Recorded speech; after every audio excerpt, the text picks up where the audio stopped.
as we take a look at some of these limit properties that we're going to investigate in this part of our 1B lesson, there are some that you can find very easily, and these three are no exception to that. So let's take a look and see what we've got here as we have the limit as x approaches 5 of some constant function 4. Well, a constant function, the graph is like a horizontal line, so no matter what x value you're approaching here, we're always looking at a y value of 4, so that's going to be pretty straightforward to do. Same with part B over here to the right.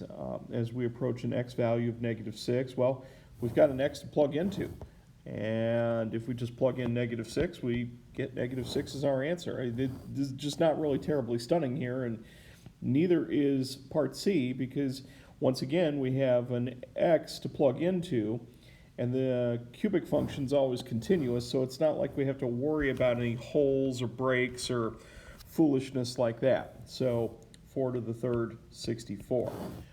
That wasn't too bad. What we really did here was we took advantage of these things called limit properties. So let's investigate those a little bit further and see what they look like.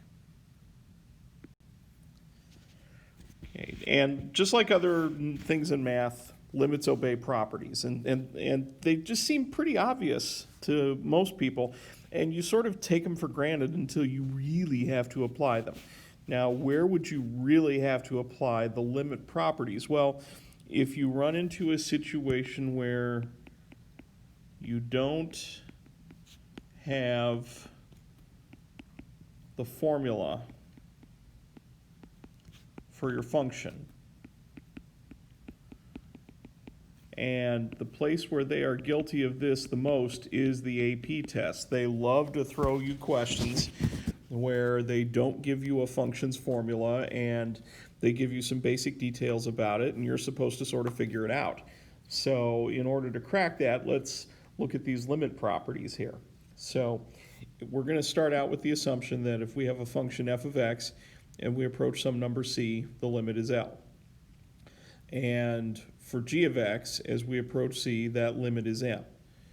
So if I'm going to add or subtract f and g in any particular order here, and they're still approaching that value of c, then L plus or minus m is going to be the limit of the combination of those two functions. Okay. For products, it's pretty straightforward. It's just going to be L times m. So any multiplying f and g, the limit is going to be L times m. So it's sort of this idea that the limit of the sum or difference is the sum or difference of the limits, and the limit of the product is the product of the limits. That's kind of what we're angling toward here. Okay. And now we come across, I'm going to come back to constant multiple rule in a second. I'll skip this for the moment here. If we've got a quotient rule, that works too. Limit of the quotient is the quotient of the limits. However, you have to keep in mind that denominator cannot be 0. Otherwise, we're in a bit of trouble. And if you've got a function that's being raised to some rational power, then you just take the limit and raise that to the rational power, and that's your limit of your function based on that situation. I mean, and let's just be honest, I mean, all of these seem pretty obvious, and if you go back to the first three that we did, they just seem pretty straightforward. Okay. Now, I mentioned this thing that is called the constant multiple rule right here. Okay. And that constant multiple rule is something that is going to come into play quite a lot in our calculus class. I'm going to just go ahead and clue you in and say that on the constant multiple rule, and we will see this in a couple of other contexts, constants can pass over calculus notation. Variables cannot. Okay? So that's maybe a little something that you want to keep in mind here, is that constants can pass across calculus notation, but variables cannot. So basically what we're looking at here is this constant k that is multiplying my f of x here. I can sort of take that constant and pull it out in front.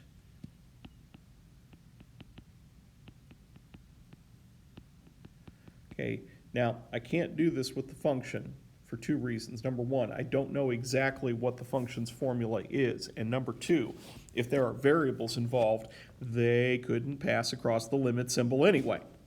Okay, now we already know that the limit as x approaches c of f of x, we already know that this is L. So now I can just do the substitution and have it be k times L.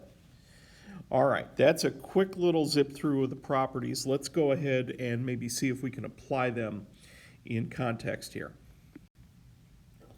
Okay, now all these seem pretty tame and easy, but you don't need to use them until you really need to use them.